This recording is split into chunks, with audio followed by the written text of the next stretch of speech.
जगद्गुरु नरेंद्राचार्य महाराज की जय। सद्गुरु काडसिद्धेश्वर महाराज की जय। संत शिरोमणि गजानन महाराज की जय। आद्य जगद्गुरु रामानंदाचार्य महाराज की जय।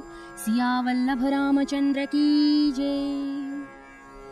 अध्याय 7। श्री गणेशाय नमः।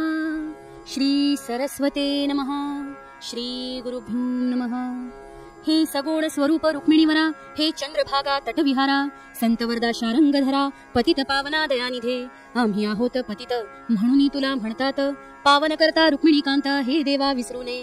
त्राटिकात्वा उद्धारली अहिल्या शिळा सजीव केली, शबरीची पुरविली इच्छा तो दशरथे। शिळा तरल्या सागरी तुझ्या नामे रावणारी, बसविला सगादीवरी भक्त आपुला विभीषण। शत्रू मित्रांच्या घरी दिवा, ये अवतारी लाविला बरवा, देवा आणि दानवा तू वंद्य सारखाच। देवतेही आनंदविले, राक्षस तेही रक्षिले, आपले ईशत्व सांभाळिले, याचा अवतारी देवा तू। तुला माझा नमस्कार, असो पुरुषोत्तमा वारंवार, मस्तकी ठेवा वरद कर, तुम्ही दास नरेंद्रांच्या। भगवान विष्णूस येती शरण, मृकुंड मुनी थोर महान, म्हणती करावे मार्गदर्शन धर्मशास्त्राविषयी।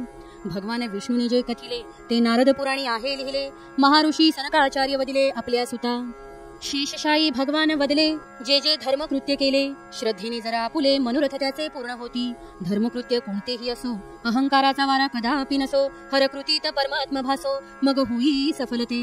जीवजंतूंचे जीवन पापासी आहे कारण, मनुष्य योनीत जन्म घेणं मुक्ती समजावी। ही मुक्ती मिळण्याशी अनिवार्य असे भक्ती, अनेक जन्मीच्या ऋणाशी आहे तिचा संबंध। पृथ्वीचा आश्रय असल्याने जीवजंतूंचे जसे जगणे, तैसे भक्तीचे कारणे श्रद्धा असते आवश्यक।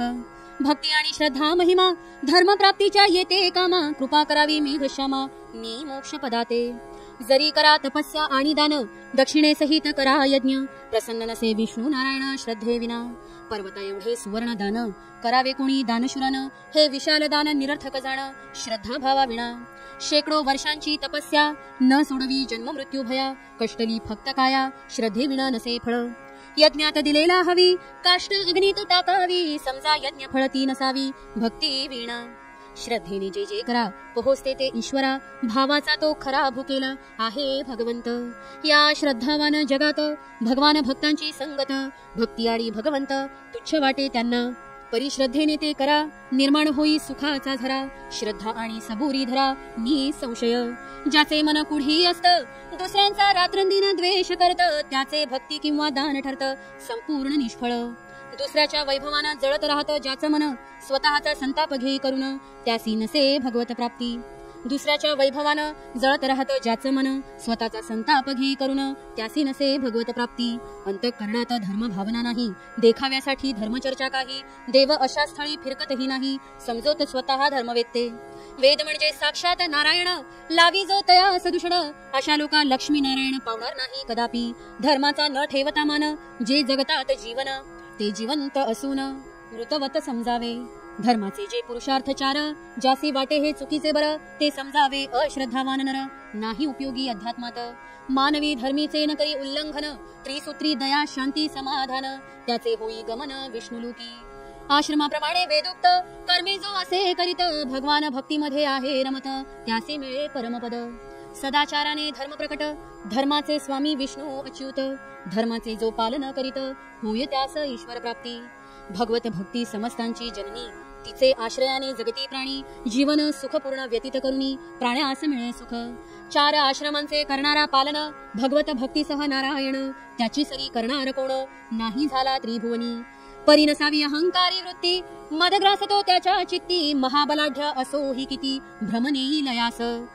बलीचा बाणासुर पुत्र होता मोठा शिवभक्त, शंकराच्या वराने सहस्त्र हात होते तयासी। सहस्त्र हातांचे भूषण बाणासुरास वाटे महान, आपणासारखा श्रेष्ठ कोण नाही ऐसा वीर। मज सहस्त्र हातांचे वरदान, समोर नाही टिकणार कोण, युद्ध कलेने असो निपुण कितीही महायोद्धा। एके दिनी म्हणे शंकरा, हजारो हात दिलेसे ईश्वरा, त्यांची हौस पूर्ण करणारा योद्धा कोठे निर्मिलास। म्हणून वाटे मनास वैषम्य, वरदानाचे नाही काम, सहस्त्र कराचे कैसे नाम होईल या जगती। त्याची ओळखून मनीषा पूर्ण होई तुझी इच्छा, आठवली तुझ दुर्दशा बोले शंभो महादेव। हा गर्विष्ठपणा तुझा उतरविणारा भेटेल राजा, रथाचा मयूरध्वज तुझ्या अचानक खाली पडेल. अशा वेळी समजून जावे, मनोरथ तुझे पूर्ण व्हावे, युद्धास त्यास ललकारावे, योग्य वेळ तीच असे. या बाणासुर दैत्यास उषा नावाची पुत्री त्यास पार्वतीच्या आशीर्वादास पात्र होती ती. पार्वतीने सांगितले होते तीस, वैशाख मास द्वादशीस येईल पुरुष जो स्वप्नास, तो तुझा पती असेल. वैशाख मासी तिथी आली, स्वप्नात ती स्वारी दिसली, उषा पाहून लज्जित झाली त्या मदन सम्राटा.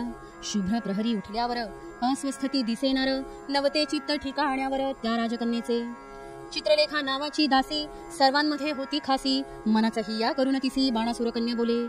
अग प्राण सखी मैत्रिणी, गुपचूप तुझ्या सांगते कानी, स्वप्नी एक चित्त चोर येऊनी हृदय माझे चुरले ग. राहू न शके त्याच्या विण, न लागे गोड न कशातही न रमी मन त्या चित्त चोरामुळे.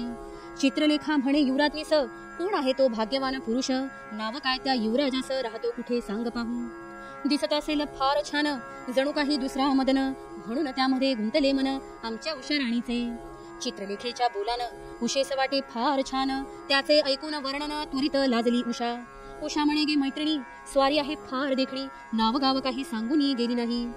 नाही राहू शकत त्याच्या विणा, तो मज शोधून देना, नाही विसरणार तुझ्या ऋण आहे जीवल ग मैत्रिणी. तुझ्या विणा मज आता मदतीचा नाही दाता, अन्य कुणाशी नाही बोलता येत ही गोष्ट. वारंवार करी विनंती चित्रलेखा मैत्रिणीस्ती, मिळवून द्यावा मजपती हा सुंदर राजकुमार. चित्रलेखा म्हणे तिस, किमान वर्णन करी खास, मग रेखाटीन त्यास चित्रातुनी. ही उषेस आवडली युक्ती हो भली, चित्रे काढू लागली अनेकांची चित्रलेखा, अनेक ऋषींची काढली चित्रे हो वेगवेगळी, परी उषा नाही बोलली काही सुद्धा. मग रेखाटले स्वर्गीचे देव, उषा बोले गंधर्व लोकी जाव, त्या लोकीचे सर्व गंधर्व दाखविले चित्रलेखीने. मग पाताळातील काही रेखाटली पुरुषाची चित्रे हो भली, उषा म्हणे यातील नाही मुळी कोणी सुद्धा. म्हणून आली मृत्यू लोका, रेखाटू लागली चित्रलेखा, रामकृष्ण बर का. उषा म्हणे थांब मैत्रिणी, हा जो रेखाटल्यास मागून त्याच्याशी साम्य आहे जाण, परी याहून आहे छान. उषा म्हणाली, आता आले चित्रलेखीच्या ध्यानी, कृष्णाचा असणारा वंशज कुणी, म्हणून प्रद्युम्न रेखाटुनी दाखविला उषेस. प्रद्युम्नाचे चित्र पाहुनी उषा लज्जित होऊनी, असाच आहे पहा कोणी चित्तचोर. मग रेखाठी अनिरुद्धाला, उषा पाहून चित्राला, बिलगली जाऊन चित्रलेखाला, हा असतो चित्तचोर. चित्रलेखा म्हणे उषेस, अगे अनिरुद्ध म्हणती त्यास, मदनाच्या या मनमोहनास कृष्णाना तू समजावा. उषा झाली प्रचंड खुश, कसा सांग भेटवशील त्यास, माझ्या या प्रियकरास हे सखे चित्रलेखे. तू माझी जीवभावाची मैत्रीण, दुसरी नसे मज आणखी कोण, जवळची तुझ्या इतकी जाण, खास माझी सखी. तुझ्या मदती विणे नाही त्याची भेट होणे, चित्रलेखे माझे सजणे काहीतरी कर पहा. चित्रलेखा म्हणे असे उतावेळ जाऊ नकोस सखे हुरळून, त्याची भेट होणे कठीण आहे काम जोखमीचे. चित्रलेखेस प्राप्त होत्या सिद्धी, परी कुंठित झाली बुद्धी, द्वारका नगरीत प्रवेश करणे साधी गोष्ट नव्हती. सुदर्शन चक्राचा खडा पहारा, द्वारका प्रवेशास नवता थारा, आत घुसणे म्हणजे मृत्यू स्वीकारा, हे ठाऊक असे चित्रलेखेस. उषा म्हणे तिला हात जोडूनी, घेते लोटांगण तुझ्या चरणी, काही पण करूनी भेट आमची घडव. चित्रलेखेचा झाला नाईलाज, म्हणून प्रयत्न करते आज, यशस्वी हो हे कामकाज, विनवी तू महादेवीस. उषेने केली विनवणी पार्वती मातेच्या चरणी, यश येऊ दे यातुनी, आशीर्वाद तुझा खरा ठरो. चित्रलेखा निघे रात्री मध्यान्नी, द्वारकेजवळी येता तक्षणी, सुदर्शन चक्र आले धावनी तिला अडविणेसी. तिने विचार करूनी, राधा प्रेमाची शपथ घालूनी, रस्ता घेतला करूनी त्या चक्राकडून. थेट गेली अनिरुद्धाच्या महाली, रात्रही झाली होती भली, पलंगी स्वारी होती झोपली गाढ निद्रेने. तसाच उचली पलंगाला, घेऊन आली उषा महाला, जाग आली जेव्हा त्याला तेव्हा पाहिले उषेस. उषाने कथन केला प्रकार, अनिरुद्धाचा सर्व बर, नाही मी जगू शकणार तुमच्या विना. मज वचन द्यावे प्राणनाथा, स्वीकार माझा करावा आता, तुमचे विण स्वामी नाथा जीवन व्यर्थ आहे. प्रेम सुरू झाले दोघांचे, वारंवार येणे अनिरुद्धाचे, रात्रीच्या वेळी गुपचूप त्याचे उषेच्या महाली. ही बातमी कळली बाणासुरास, प्रचंड रागावला उषेस, बोले अपशब्द अनिरुद्धास, युद्धासी उभा ठाकला. भावी होणाऱ्या सासऱ्यास कैसे मारावे ठार त्यास, नारदाने लावले गंधर्व विवाहास, म्हणून राही स्तब्ध उभा. बाणासुराने विचार केला, गंधर्व विवाह जर असेल झाला तर मुलीच्या वैधव्याला जबाबदार मी ठरेन, म्हणून नागपाशांनी अनिरुद्धास टाकले जखडूनी. हा वृत्तांत नारदांनी जाऊन सांगितला श्रीकृष्णास. श्रीकृष्ण निघाले सैन्य घेऊन, तयारी केली बाणासुरानं, मयूरध्वज पडे निखळून बाणासुराच्या रथाचा. दोन्ही सैन्य भिडे एकमेकांना, बाणासुर बोलवे शंकरांना युद्धामध्ये मदत करण्या श्रीकृष्णाविरुद्ध. भगवान शंकर गणांसह आले. शोणितपुरी तुंबळ युद्ध झाले. कोणाचे काही न चाले श्रीकृष्ण शिवयुद्धात. शेवटी महादेव बोले श्रीकृष्णास, जृंभास्त्र तू प्रेरित केलेस, तर जांभया देऊन झोप लागे आम्हास, मग विजयी होशील. जृंभास्त्र श्रीकृष्णाने सोडले. शिवासह सर्व झोपी गेले. बाणासुर श्रीकृष्ण युद्ध झाले. थेट दोघांमध्ये सुदर्शन सुटले श्रीकृष्ण हाती. 998 हात छाटती. बाणासुरास ज्याची खुमखुमी होती ते सर्व संपून गेले. आता शंकर जागे झाले. बाणास म्हणती बास झाले. युद्ध पाहिजे थांबविले. तुझी इच्छा पूर्ण झाली. आता जा कृष्णास शरण. व्याही मिळाला प्रत्यक्ष भगवान. जन्मोजन्मीचे असे पुण्य अनिरुद्ध उषा विवाह कर.